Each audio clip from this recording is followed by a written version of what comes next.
L-istudenti fl-MCAST organizzaw protesta paċifika wara li l-edukaturi tagħhom ħabbru diversi direttivi li fost l-oħrajn jinkludu strajk ta' satejn bejn l-10 ta' filgħodu u nofsinhar kemm il-ħamis kif ukoll il-ġimgħa li ġejjin. Il-kwistjoni qed toħloq ħafna pressjoni fuq l-istudenti e kif dan kollu qed iseħħ biss ġimagħtejn qabel l-eżamijiet.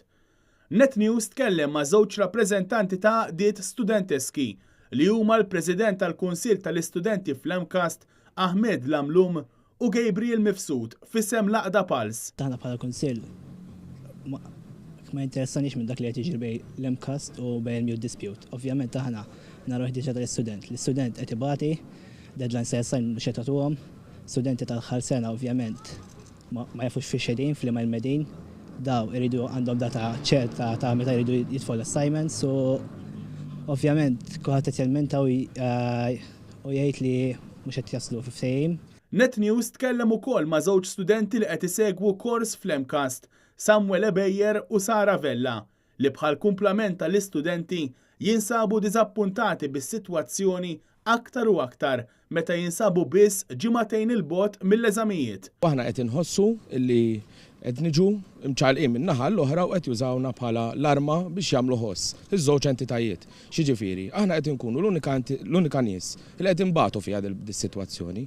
Għaliex aħna qed inżommuna lura mill-assessjar tagħna, ġifieri aħna jkollna l-progress week qed iżommuna lura t-timetable ma tix toħroġ. Aħna ninsabu diżappuntati ħafna, it-teachers qed nisimgħu leħinhom, imma ovvjament aħna dejjem qed immorru minn taħt. Fi żmien ġimagħtej aħna għandna l-eżamijiet, għadna bla timetable. Fortunatament l-università dejjem ikollhom it-timetable xhur qabel u aħna ġimagħtej oħra l-eżamijiet u għadna ma nafux bli eżami ħanibdew.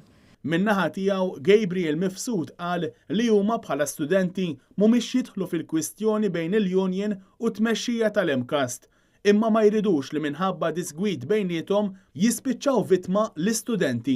Jiena dal-għodu għadni kif ħirex minn meeting mad-direttur Dr. Silvio De Bono kif ukoll mal-prinċipal fejn qalu li dawn resqu l-qudiem 5 proposti fejn l-aħħar proposta tagħhom kienet rib ħafna ta' dak id-demands li bdew jistaqsu lectures u l-MUT ovvjament, però xi raġuni oħra reġgħu sejħu il-direttivi.